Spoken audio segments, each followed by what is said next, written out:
আসসালামু আলাইকুম। এই যে আপনি বললেন যে ওনার বক্তব্য আপনার ভালো লাগতেছে, আবু তাহা আদনান, আমি ওনার সম্পর্কে তেমন কিছু জানি না। আমি ওনার বেশ কিছু লেকচার শুনেছি, অনেকে আমাকে প্রশ্ন করেছে, বিশেষ করে প্রফেসর ডক্টর মোহাম্মদ আবু বকর জাকারিয়া সাহেবের ওর সম্পর্কে কথা শুনেছি আমি। দেখেন, হাদিসকে হাদিস দিয়ে ব্যাখ্যা করতে হবে। ইসলামকে আপনি আপনার মতো করে ব্যাখ্যা করা যাবে না। 2020, 2030, 2040, you can't count as 1,000 or a day or a month or a year. কিয়ামতের কোন নির্দিষ্ট দিন ক্ষণ নেই। সাল দিয়ে 1971 যেমন বাংলাদেশ স্বাধীন হয়েছে একটা সাল আছে, 1947 বাংলাদেশে কিছু একটা ঘটছে। মানে রাসূলুল্লাহ সাল্লাল্লাহু আলাইহি সাল্লাম আমাদেরকে এমন কিছু না। আসসালামু আলাইকুম রাহমাতুল্লাহ। অবশ্যই আপনারা পুরো ভিডিওটা দেখে মতামত জানাবেন। এটা উনি বলে যাননি, মানে সূর্য কিভাবে এটাকে পশ্চিম দিক থেকে উঠবে সেটা তিনি বলে গেছেন।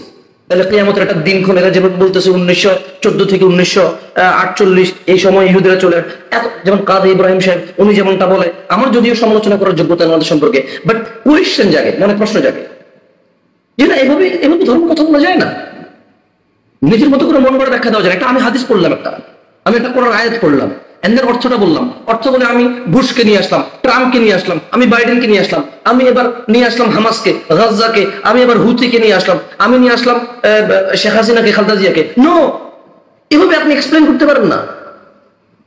যেখানে ধর্মে বলা আছে যে যদি কোনো মানুষ কেউ কাউকে কাফের বলতে পারবে না সরাসরি, যদি কেউ কাউকে কাফের বলে, সে যদি কাফের নয়, সে নিজে কাফের হয়ে যায়। আপনাকে তো কারো খারাপ বলার জন্য নিষেধ। আল্লাহ সুবহানাহু ওয়া তাআলা পবিত্র কোরআন কারীমে বলেছেন যে ওয়াইলুল লিকুল্লি হুমাযাতিল লুমাযা, অতঃপর ধ্বংস ওই ব্যক্তি যে মানুষের সামনে এবং পিছনে নিন্দা করে। কি করে? নিন্দা আর সতর্ক এক নয়, নিন্দা সতর্ক। আমরা সতর্ক করতে চাই।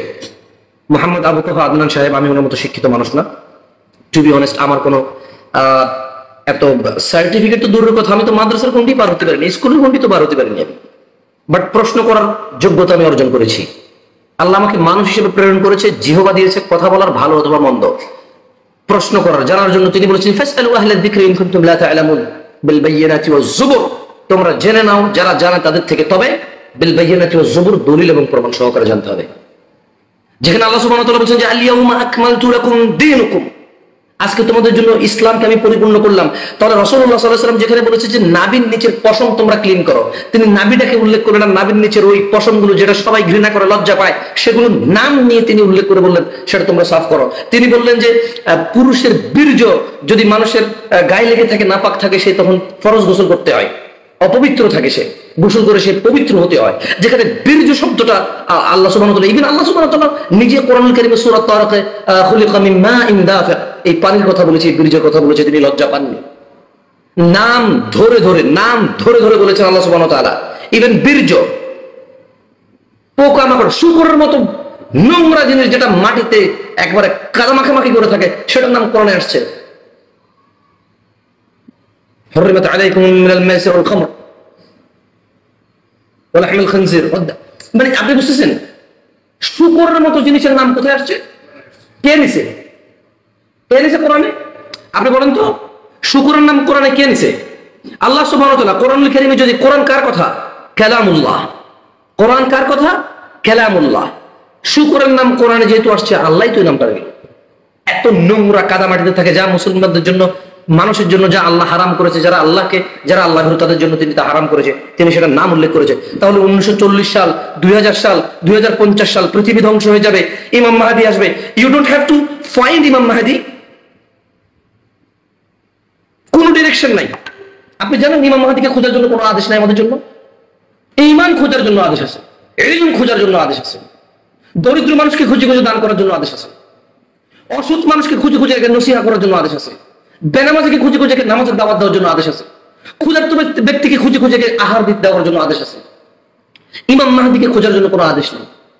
There is no such indication, মানে আমাদের জন্য এরকম কোনো রিকোয়েস্ট নেই আল্লাহর পক্ষ থেকে, কোনো অর্ডারই নেই যে ইমাম মাহদীকে খোঁজো, ঈসা আলাইহিস সালামকে খোঁজো। যখন আসবে দেখে নেব, খুঁজতে হবে না। আল্লাহ নবী সাল্লাল্লাহু আলাইহি সাল্লাম বলে গেছেন স্পষ্টভাবে ইমাম মাহদী কেমন হবে। তিনি বলেননি যে তোমরা ওকে খুঁজে বেড়াও, পৃথিবীর কোথায় আছে। তিনি বলেছেন দাজ্জাল চোখের সম্পর্কে বলেছে, এক চোখ হবে, হ্যাঁ, তিনি বলেছে দাজ্জাল ঘুরবে সারা পৃথিবী। তিনি বলেন যে মানে কি বলে এটাকে তোমরা খোঁজো, মানে কি নিজের মতো ব্যাখ্যা দিলে হবে নাকি? ওয়াল্লাহি হারাম।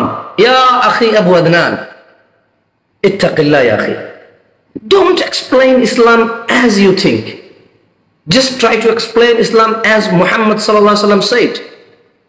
It will be more perfect for you and your listeners. আপনি আর আপনার শ্রোতাদের জন্য সবচেয়ে পারফেক্ট হবে রাসূলুল্লাহ সাল্লাল্লাহু আলাইহি সাল্লামের উক্তি অনুযায়ী হাদিসকে ব্যাখ্যা করা। একটা হাদিসকে অন্য হাদিস দিয়ে আপনি ব্যাখ্যা করতে হবে। কোরআনের একটা আয়াত আরেকটা আয়াতের সাথে কানেক্টেড, একটা হাদিস আরেকটা হাদিসের সাথে কানেক্টেড, এটা ডিসকানেক্টেড কিছু না তো। আর যে বিষয়গুলো বিতর্কিত, সেই বিষয়গুলো তো আল্লাহ সুবহানাহু ওয়া তাআলা আমাদেরকে আদেশই করেনি খোঁজার জন্য। ইয়াসিন এর অর্থ কি? কোথাও আদেশ নেই যেটা খুঁজে বের করো ইয়াসিন মানে কি। আলিফ লাম মিম এর অর্থ কি? বলেছে যে এগুলো কোরআনের অক্ষর। এগুলো কি? কোরআনের অক্ষর। আমাদের জন্য মানে আদেশ নাই। আমি জানি না আপনারা আমাকে শুনতে পাচ্ছেন কিনা ক্লিয়ারলি। লোক, জিহ্বার আপদ পৃথিবীর সবচেয়ে বড় আপদ। আপনি জানেন ক্ষুদ্র একটা অঙ্গ এই জিহ্বা এত পাপে সহায়তা করে, এটা অবাক লাগে। এমনকি পুণ্যের স্থান, ভালো জায়গা যেখানে আপনি নেকি অর্জন করবেন, সেখানেও এই জিহ্বাটা ভয় পায় না। এ তার কাজ করে যায় আর মানুষকে জাহান্নাম পর্যন্ত নিয়ে চলে যায়। এই ছোট্ট একটা অঙ্গ সম্পর্কে রাসূলুল্লাহ সাল্লাল্লাহু আলাইহি সাল্লাম সবচেয়ে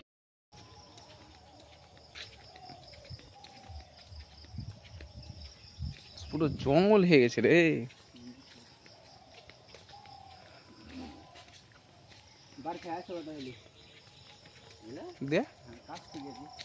ও ই গেলা তার উম্মতের জন্য।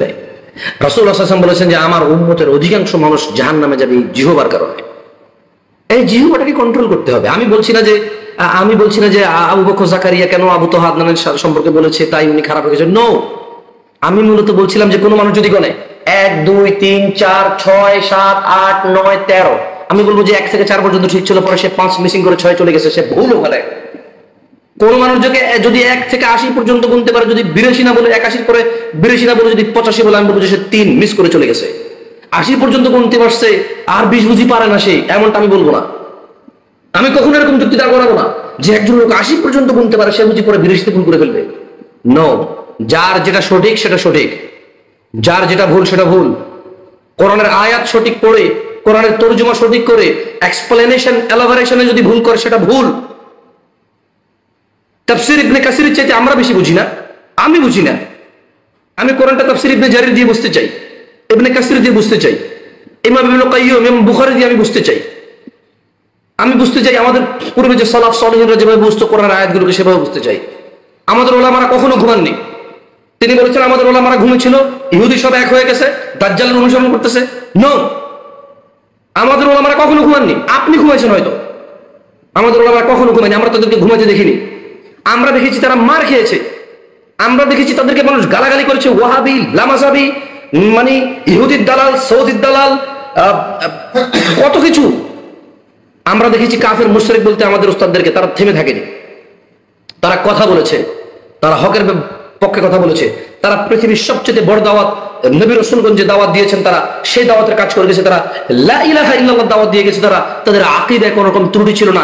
তাদের আকীদা কখনো এরকম হয়নি যে একটা হাদিস ইমাম মাহদী সম্পর্কে আমি পড়বো, এরপর আমি জয় বাইডেনের সাথে মিলাবো, ট্রাম্পের সাথে মিলাবো, জর্জ ডব্লিউ বুশের সাথে মিলাবো, হ্যাঁ আমি পুতিনের সাথে মিলাবো। নো, তারা এইসব পুতিন চিনে না, তার ডিরেক্ট দাজ্জালকে চেনে। মামা, আপনি বুঝতে পারছেন আমার কথা? আমরা এইসব পুতিন, জয় বাইডেন চিনতে হবে না। আমরা ইহুদি চিনি, আমাদের উস্তাদরা ইহুদিদেরকে চেনে। আলহামদুলিল্লাহ, যেদিন দাজ্জাল আসবে আমরা চিনবো ওকে। সো দাজ্জাল কার সাথে ম্যাচিং হয়, সবুজ কালার টিয়া পাখির সাথে ম্যাচিং হয়, এরকম আমরা ম্যাচিং খুঁজে যাবো না যে দাজ্জালের সাথে কার ম্যাচিং হয়। দাজ্জালের কোনো ম্যাচিং নাই, দাজ্জালি। ইয়াজুজ মাজুজ, ইয়াজুজ মাউজুজ, এই ম্যাচিং কি আবার কার সাথে মিলবে? সে যে একজনই হবে দাজ্জাল, ঠিক না? তার অনুসারী হবে সবাই, দাজ্জালের অনুসারী হিসেবে। দাজ্জাল যে গতি, জাহান্নাম তার সে গতি হবে, বাট লিডার তো একজন। নো, আপনার জিহ্বাকে আরো সংযত করা উচিত আমাদের। আমি এইভাবে কথা বলছি, আমি আপনার রাগ না, আমি একটু এক্সাইটেড, একটু উত্তেজিত, বাট আমি রাগ না। আমি জানি আমার আরো স্বাবলম্বী হয়ে আরো সাবলীল ভাষায় কথা বলা উচিত। নো ভাই, না প্লিজ, আপনি আমাদের কিভাবে গুমরাহ করবেন না, বিভ্রান্তিতে ফেলবেন না। আপনি 5টা হাদিস বলতেছেন, মাশাআল্লাহ, 5টা হাদিস বলে ঘুরে ফিরে আপনি জয় বাইডেন, ওই যে কি বলে এটা, আমি নামও তো ভুলে গেছি, ওই যে ইসরায়েলের যে রাষ্ট্রপতি মানে প্রধানমন্ত্রীর নাম, এই জর্জ ডব্লিউ বুশ, এই আপনি বারবার এগুলো ম্যাচ করতেছেন কেন? 2-2-4 এভাবে মানে ফলাফল আপনাকে ম্যাচ করতে কেউ বলে নাই। ডাইরেক্ট 4 আসবে, 2+2 4 করতে হবে না আপনাকে, প্লাস করতে হবে না আপনাকে এখানে। হ্যাঁ, 5 - 1 = 4 আপনাকে করতে হবে না, ডাইরেক্ট 4 আসবে। ডাইরেক্ট দাজ্জাল আসবে, ঈসা আলাইহিস সালাম আসবে, ইমাম মাহদী আসবে, আমরা তাদেরকে চিনবো ইনশাআল্লাহ, ওয়াইন্না ইনশাআল্লাহ। আপনি আল্লাহর ওয়াস্তে প্লিজ এই সিরিয়া ফিলিস্তিনিদের জন্য দোয়া করার জন্য মানুষকে উদ্বুদ্ধ করেন। আপনি ফিলিস্তিনের জন্য মানুষকে দোয়া করার জন্য উদ্বুদ্ধ করেন। যেহেতু আল্লাহ সুবহানাহু ওয়া তাআলা বলছে যে কলিলাম মা ইউমিনুন, অল্প সংখ্যক মানুষ ঈমান আনবে, সো ওই মুমিন যারা অল্প সংখ্যক আছে তারা অবশ্যই জিহাদে যাবে, তারা অবশ্যই লড়াইয়ে অংশগ্রহণ করবে। টাকা দিয়ে হোক, পয়সা দিয়ে হোক, অর্থ দিয়ে হোক, সম্বল দিয়ে হোক, কথা দিয়ে হোক, তারা যাবে ওখানে। ইমাম মাহদীকে আমরা খোঁজার দরকার নাই। আপনি কি করবেন? কত বছর বাঁচবেন আপনি কত বছর বাঁচবেন? 50 বছর পরে চলে যাবেন, এরকম 5 লাখ মানুষ রেখে যাবেন যারা খালি ইমাম মাহদীকে খুঁজবে। ইমাম মাহদী তো যেখানে আসবে সেখানেই আসবে। এরা তো ইসরায়েলি খুঁজতেছে ইমাম মাহদীকে, এরা ফিলিস্তিনে খুঁজতেছে ইমাম মাহদীকে, ইভেন বাংলাদেশে খুঁজতেছে ইমাম মাহদীকে। আপনি এই অনুসারীগুলো বাড়াচ্ছেন কেন? আপনি কেন টিম তৈরি করতেছেন যারা ইমাম মাহদীকে খুঁজবে? এটা তো আল্লাহ সুবহানাহু ওয়া তাআলা আমাদেরকে বুঝিয়ে দেবে। আল্লাহ সুবহানাহু ওয়া তাআলা পাঠাবে কখন প্রয়োজন। আল্লাহ সর্বজ্ঞ। প্লিজ আপনি সূরাতুল মুমিনকে অনুসরণ করেন। কদ আফলাহাল মুমিনুন, নিশ্চয় সফল হয়ে গেছে ঈমানদাররা। কারা? আল্লাযীনা হুম ফি সলাতিহিম খাশিউন, যারা তাদের সালাতে বিনম্র, এবং ওয়াল্লাযীনা হুম আনিল লাগwi মু'রিদুন, যারা অসার ক্রিয়া, খারাপ কথা, মানুষকে ক্ষতি করে এমন কথা থেকে যারা বিরত থাকে। আপনি কি বলতেছেন যে গালাগালি কি অসার কথা বলে? এখানে খারাপ কথা মানে কি গালাগালি? খারাপ কথা মানে মিথ্যা কথা, খারাপ কথা মানে মানুষকে অপবাদ দেওয়া, খারাপ কথা মানে হচ্ছে মানুষকে মিসলিড করা, মুখে কথা বলে। খারাপ কথা বললে মানে মানুষকে মুখে মিস ইনফরমেশন দেওয়া, সেটাও খারাপ কথা। যেই কথায় মানুষের ক্ষতি হয়, যে কথায় ঈমানের ক্ষতি হয়, যে কথায় আমানের ক্ষতি হয়, যে কথায় জাতির ক্ষতি হয়, যে কথায় নিজের ক্ষতি হয়, সেটাই খারাপ কথা, সেটাই মুআরাদ, সেটাই মুআরাদ। আমার কথা শুনতে পাচ্ছেন আপনারা? আমাকে প্লিজ কেউ কল করবেন না আল্লাহর রাস্তায় এখন, মানে আল্লাহর জন্য প্লিজ কেউ এখন কল করবেন না, কথা বলতেছি। দেখুন, মানুষ যে কথাই উচ্চারণ করে তা লিপিবদ্ধ হয়। আর লিপিবদ্ধ করার জন্য তৎপর প্রহরীও আছে। আমাদের কিরামান কাতিবিন আছেন, সম্মানিত লেখকবর্গ, ইয়ালামুনা মা তাফআলুন, তারা জানে তোমরা যাই করো। সো প্লিজ আপনি ইমাম মাহদীকে খোঁজা বন্ধ করেন। কাজী ইব্রাহিম সাহেব, আপনি ইয়াখি বিল্লাহি খালাস, يكفي خلاص يا اخي، خلاص يكفي. You don't have to find ইমাম মাহদী। ইমাম মাহদীকে ফাইন্ড আউট করার দরকার নেই আপনার, উনি আসবে, দেখা যাবে। আমি পেলে আলহামদুলিল্লাহ যাবো ওনার সঙ্গে, নাহলে আমার নাতি পুতি যাবে, যাদেরকে আল্লাহ তৌফিক রেখেছে, যারা যাবে। সো এখানে বিশৃঙ্খলা তৈরি করার কিছু নেই। আর দোয়াকে আপনারা কিছুই মনে করেন না। হ্যাঁ, হ্যাশট্যাগ ইসরায়েল ফিলিস্তিন তো আজকে 1-2 দিন থেকে যুদ্ধ চলতেছে না।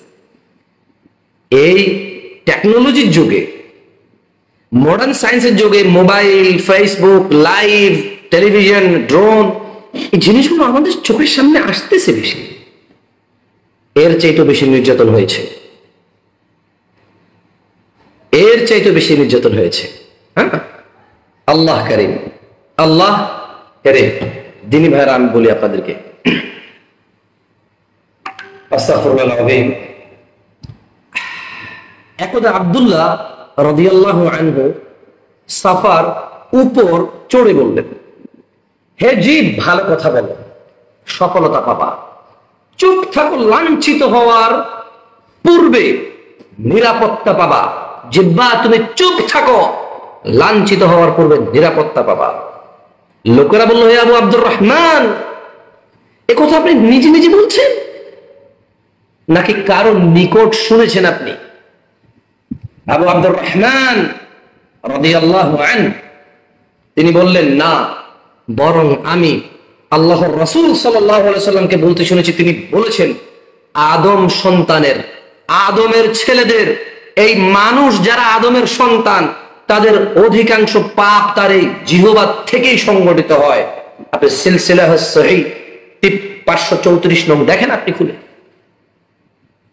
যে আবু আব্দুর রহমান বলছেন, জিহ্বা চুপ থাকো, চুপ থাকো, তুমি বিপদে পড়ার পূর্বে, লাঞ্ছিত হওয়ার পূর্বে চুপ থাকো, নিরাপত্তা পাবা। আর এই জিহ্বাকে সংযম করা তো সহজ কাজ নয়, মুখে যা আসে বলে দেওয়া যায়, এ কারো কাছে বাধ্য না, শুধু একমাত্র আল্লাহের কাছে বাধ্য, একমাত্র আল্লাহের কাছে বাধ্য। যে আল্লাহকে ভয় করে সে জিহ্বাকে কন্ট্রোল করতে পারে, চেষ্টা করে অ্যাটলিস্ট। দিনী ভাইরা, একটা জিনিস মাথায় রাখবেন, আবু তোহা আদনান উনি আমাদের ভাই, আমরা ওনার ভাই। এটা হতে পারে আবু তোহা আদনান, হতে পারে জামশেদ মজুমদার, হতে পারে আব্দুল্লাহ, আব্দুর রহমান, আব্দুল করিম, আব্দুল জব্বার, সুমন, ওসমান, কি বলে এটাকে, আবু বকর, আলী, অনেক নামের হতে পারে কেউ একজন। আমাদের এই ফিতনাটা ছড়ানো উচিত না, প্লাসে প্লাসে মাইনাস করা উচিত না, আমরা হাদিসগুলোকে নিজের মতো ব্যাখ্যা করা উচিত না। বিল্লাহি ইয়া ইখওয়ানি, আল্লাহের দিকে তাকিয়ে আল্লাহের সন্তুষ্টির উদ্দেশ্যে নিজের মতো ব্যাখ্যা করা বন্ধ করুন। এই হাদিসগুলো আপনার পূর্বে কারা কিভাবে ব্যাখ্যা করেছে দেখুন, কোনোদিন কারোর সাথে ম্যাচ করে নাই, কোনোদিন কারোর সাথে ম্যাচ করে নাই। হাদিসে যেই চরিত্র রয়েছে ওই চরিত্রগুলো নিজেদের আবির্ভাব ঘটবে। যেমন সূর্য পশ্চিম দিক থেকে উদয় হবে, সূর্যের এই চরিত্র যেদিন পশ্চিম দিক থেকে উদয় হবে সেদিন সবাই দেখে যাবে এই চরিত্র সূর্য সেটা করবে আল্লাহর আদেশে, সেদিন সবাই চাক্ষুষ থাকবে যারা সেদিন উপস্থিত থাকবে। আর আমরা এর প্রতি ঈমান আনি, এখানে আমরা মুমিন, যেহেতু আল্লাহ নবী সাল্লাল্লাহু আলাইহি সাল্লাম বলেছেন, তাই আমরা ঈমান আনি এর প্রতি। দাজ্জাল তার চরিত্র আছে, তার চরিত্র যেদিন আবির্ভাব হবে, প্রকাশ পাবে, সেদিন তার চরিত্রে সে নিজেই আসবে, অন্য কারোর সাথে প্লাসে প্লাসে মাইনাস করা লাগবে না। আর আমরা আজকে এই দিনে দাজ্জালকে না দেখে আমরা দাজ্জালের প্রতি ঈমান আনি, যে আল্লাহ নবী সাল্লাল্লাহু আলাইহি সাল্লাম বলেছেন যে দাজ্জাল আসবে, আমরা এতে ঈমান আনি। সে আসবে, সে পৃথিবী ভ্রমণ করবে, তার সাথে যুদ্ধ হবে, ইমাম মাহদী যুদ্ধে অংশগ্রহণ করবে, ঈসা আলাইহিস সালাম যুদ্ধে অংশগ্রহণ করবে, সেটার প্রতি আমি ঈমান আনি। দাজ্জালকে না দেখলেও আমি মুমিন, দাজ্জালকে দেখার পরে আমি ঈমান আনি, যুদ্ধে অংশগ্রহণ করলেও আমি মুমিন। আমার খুঁজে বের করা লাগবে না, ওকে আমার কি করা লাগবে না, খুঁজে বের করা লাগবে না। ইংরেজি বাংলা সুন্দর করে, মানে প্রেজেন্টেশন সুন্দর হলে চলে না। যদিও মানুষ এখন বলে যে ভালো প্যাকেট হলে সবকিছু চলে, পায়খানা ভালো প্যাকেট করে দেখতো কেউ নেই, প্যাকেট দেখে নেবে, খোলার পরে ঠিক লাথি মেরা ফেলাই দেবে, এরপর ওই যে কোম্পানি থেকে নিয়েছে ওই কোম্পানির নামে মামলা করবে যে ভালো প্যাকেট আমাকে পায়খানা দিছে। মানে প্রেজেন্টেশন ইজ নট এভরিথিং। ভালো জিনিসের প্রেজেন্টেশন ভালো হলে আরো ভালো।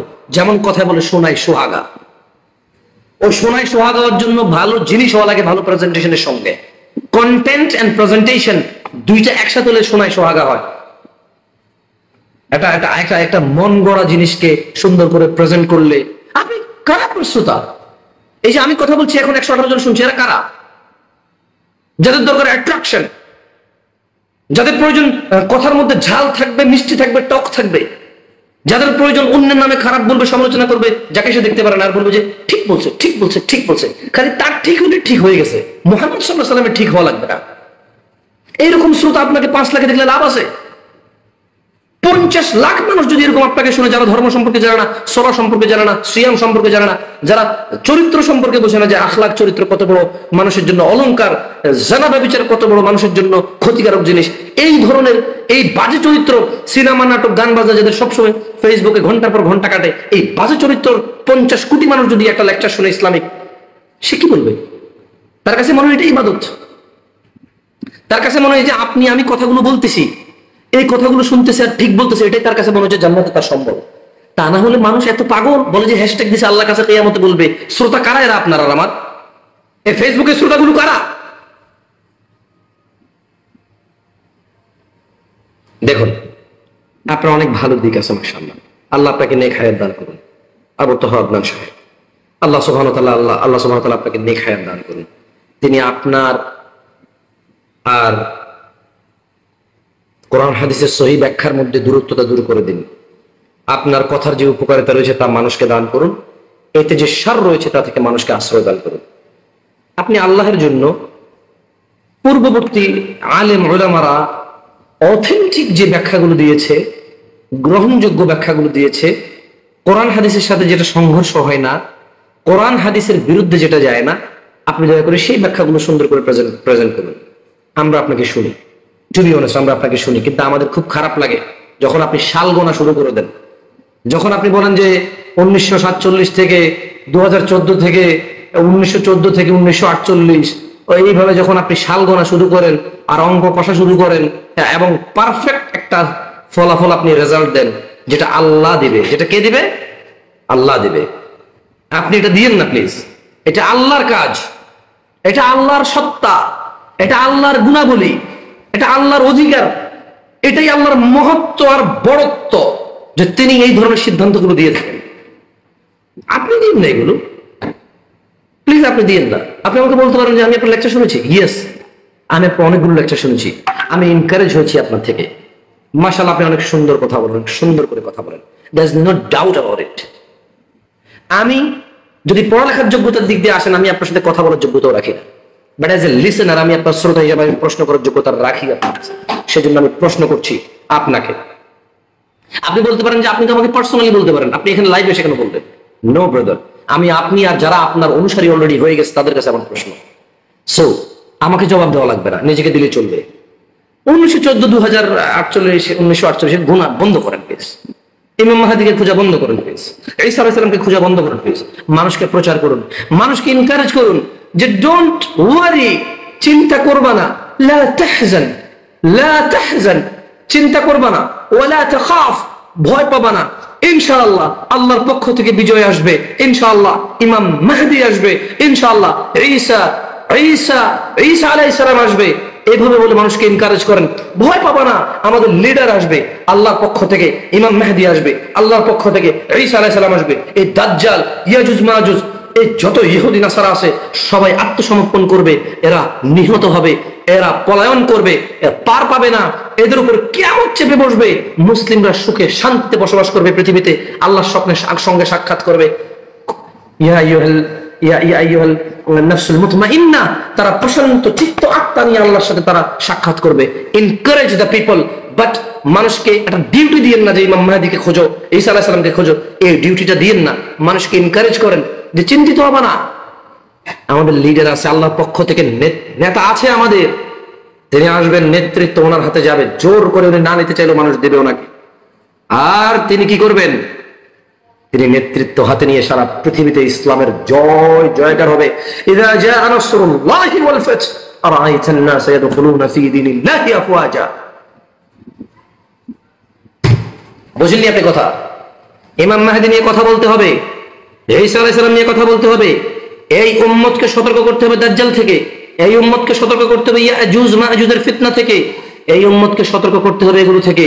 কিন্তু এই উম্মতকে এগুলা নিয়ে একেবারে মানে রিসার্চ করে খোঁজা, স্বর্ণ যেভাবে খোঁজে খোদাই করা দরকার নাই। আল্লাহ আমাদেরকে বোঝার তৌফিক দান করুন। আমার কথাগুলো বলার আন্দাজ মোটেও ভালো ছিল না, উদ্দেশ্য মোটেও খারাপ না। আমার সীমিত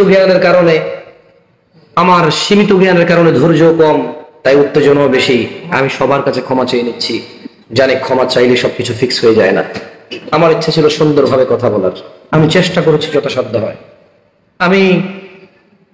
আমার ভিতরটা কাঁদছে, আমার ভিতরটা জিবে। আমি যখন দেখি ফিলিস্তিনে আমার ভাইদের ঘরের ভিতরে আক্রমণ হয়, আমি যখন দেখি ফিলিস্তিনে আমার মা বোনদের পুলিশরা জড়িয়ে ধরে ধরে নিয়ে গাড়িতে ভরে, ছোট ছোট বাচ্চারা যখন কান্নাকাটি করে, তখন আমার হৃদয় আগুন জ্বলে, আমার শরীর শিউরে ওঠে, গায়ের পশম দাঁড়িয়ে যায়, মনটা চায় বুকটাকে এইভাবে দিয়ে ভেঙে ফেলি। ধর্মে নিষেধ আছে, রাসূল সাল্লাল্লাহু আলাইহি ওয়াসাল্লাম নিষেধ করেছে শরীরকে কষ্ট দেওয়া, তাই আমি করতে পারি না। আমার মন চায় বর্তমান যুগে ব্যবহৃত যেই যুদ্ধে ব্যবহার হয় মানুষকে পরাজিত করার, যে মানুষ জীবন নিঃশেষ করার জন্য যে জিনিসগুলো আছে, সেগুলো নিয়ে আমারও ঝাঁপিয়ে পড়তে ইচ্ছে হয়। আমি পারি না। রাসূল সাল্লাল্লাহু আলাইহি ওয়াসাল্লামের নিষেধ আছে, তিনি জিহাদ আর মুজাহিদদের কিছু বৈশিষ্ট্য বলেছেন। আমার মন চায় যখন দেখেছিলাম ফিলিস্তিনের ভাইদের গলা সমান মাটিতে পুঁতে করাত দিয়ে, আধুনিক মেশিন করাত দিয়ে গলাটা কেটে ফেলা হয়েছিল। আমারও মন চেয়েছিল সিরিয়ায় যেতে, ধৈর্য ধরেছি।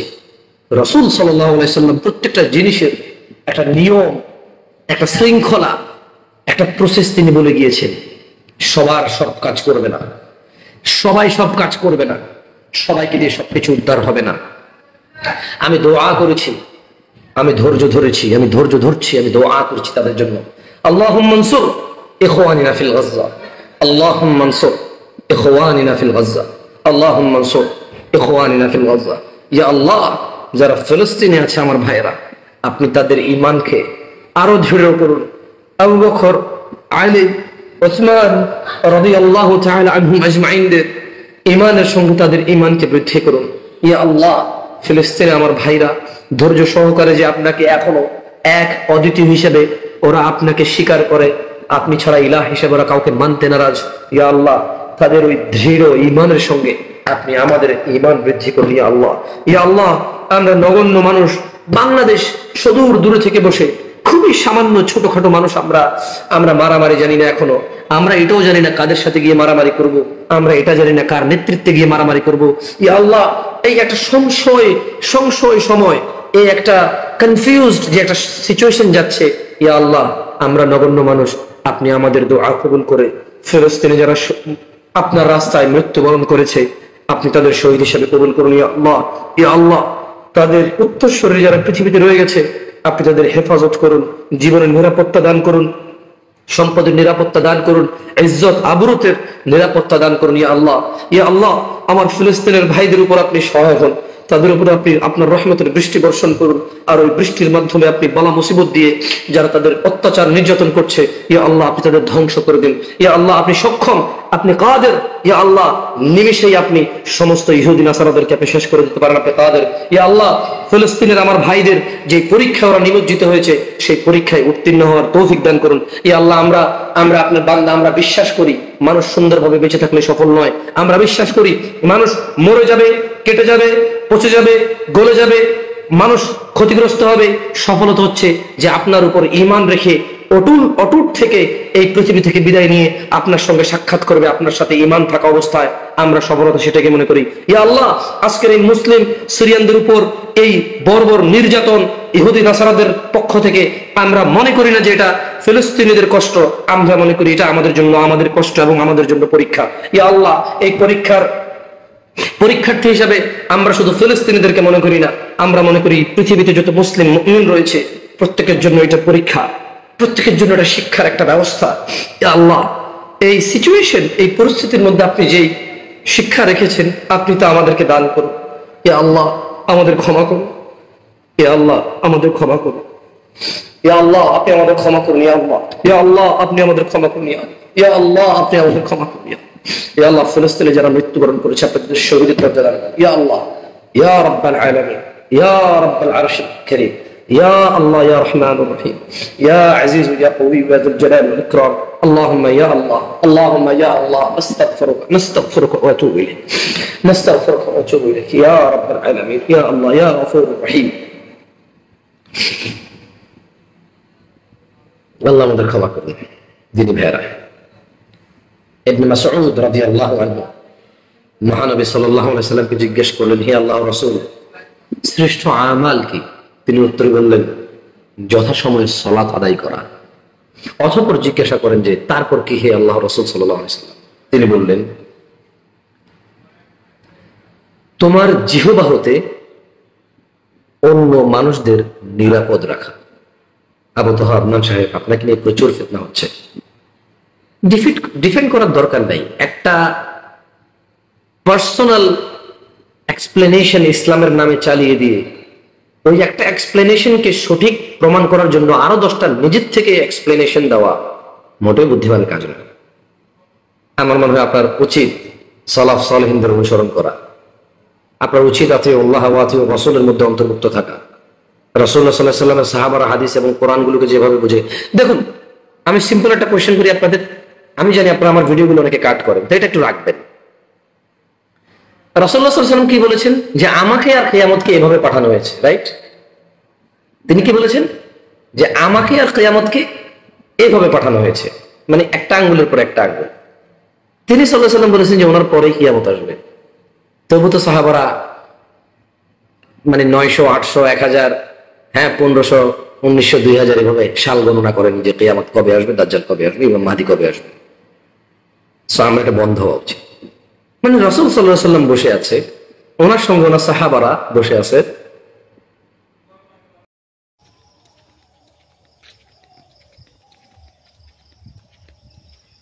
পুরো জঙ্গল হয়ে গেছে রে।